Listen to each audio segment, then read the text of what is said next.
Salut, Salah, ma chaîne vous présente une nouvelle leçon. Êtes-vous prêts? Mes chers, nous vivons dans un monde où les enfants grandissent si vite. Et parfois, nous oublions combien la joie simple est précieuse. Nous oublions combien un sourire, un moment de jeu, un cœur ouvert compte. Dieu nous montre souvent que ce ne sont pas les grands événements qui changent nos vies, mais ces petits moments emplis de lumière et d'amour. Aujourd'hui, je vous propose de regarder ensemble une histoire spéciale.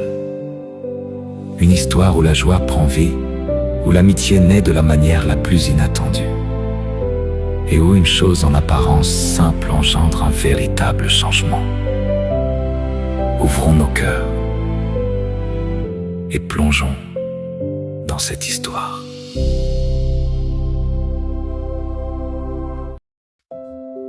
Mes chers enfants, aujourd'hui nous allons parler d'un sujet très important, le pardon. Dites-moi, est-ce que quelqu'un vous a déjà fait du mal? Vous a-t-il blessé ou dit des méchancetés? Et ensuite, comment vous êtes-vous senti? Avez-vous eu envie de faire la même chose?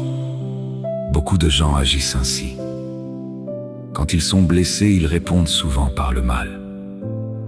Mais Jésus nous a enseigné autre chose. Il nous a dit que nous devons pardonner. Mais vous vous demandez peut-être, Combien de fois dois-je pardonner? c'est précisément ce que Pierre voulait savoir. Un jour, il a demandé à Jésus, Seigneur, dois-je pardonner 7 fois? Pierre pensait peut-être que 7 fois, c'était beaucoup. Mais Jésus lui a répondu, Non, pas 7 fois. mais 77 fois. Cela ne veut pas dire qu'il faut compter, mais qu'il faut toujours pardonner. Ne vous souvenez pas de toutes les erreurs des autres. Alors Jésus leur raconta une histoire. Il était une fois un roi très bon. Si bon qu'il prêtait de l'argent à ses serviteurs lorsqu'ils en avaient besoin. Mais un jour il dit, Il est temps de me rembourser. on lui amena un serviteur qui lui devait une somme énorme. 60 millions de pièces d'argent. C'était impossible de payer. Le serviteur n'avait rien. Alors le roi dit que lui, sa femme, ses enfants et tout ce qu'il possédait serait vendu pour rembourser la dette. À votre avis, qu'a ressenti cet homme? Il tomba à genoux et dit, Je vous en prie, accordez-moi un peu de temps. et je vous rembourserai tout. Mais le roi fit quelque chose d'étonnant. Il fut pris de pitié et il lui pardonna entièrement. Il ne put rien à payer. Comme il dut être heureux. Mais écoutez la suite. Ce serviteur alla et rencontra un autre serviteur qui ne lui devait que 100 pièces d'or. Une somme dérisoire. Mais au lieu d'être clément, Il le saisit à la gorge et dit, payez-moi maintenant. L'autre tomba à ses pieds et dit, Je vous en prie, accordez-moi un peu de temps. et je vous rembourserai. Mais il refusa. Il resta impitoyable et il le jeta en prison. Ceux qui l'entouraient ont tout vu et étaient attristés Ils allèrent trouver le roi. et lui racontèrent ce qui s'était passé. Le roi était furieux. Il fit venir ce serviteur et lui dit, Serviteur indigne, Je t'avais remis une dette immense. ne devais-tu pas me pardonner aussi? Et il le fit jeter en prison jusqu'à ce qu'il ait tout payé. Mais c'était impossible.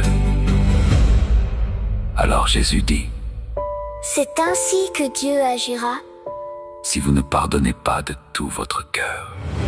Mes chers enfants, Réfléchissez bien. Nous devons beaucoup à Dieu, La vie même vient de lui. mais il nous pardonne.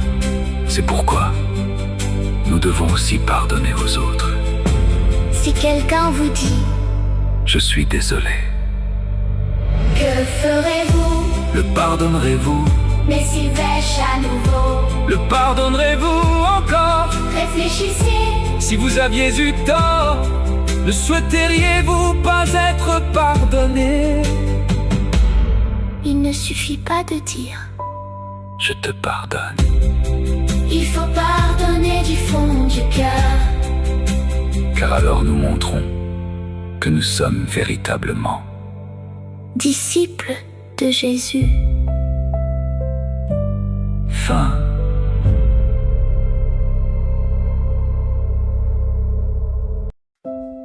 Mes chers, voyez-vous, il n'a pas fallu de grandes choses pour que la joie emplisse cet espace. Parfois, les moments les plus simples engendrent les plus beaux changements. Dieu nous appelle aussi à être lumière, à apporter des sourires, à offrir de la bonté et à être une bénédiction pour ceux qui nous entourent. Nous ne sommes peut-être pas parfaits, mais nous pouvons apporter de la joie. Tout comme cette journée ordinaire a commencé et s'est transformée en une journée inoubliable. Dieu peut agir dans nos vies. N'oubliez pas, la joie partagée grandit. Que Dieu vous bénisse.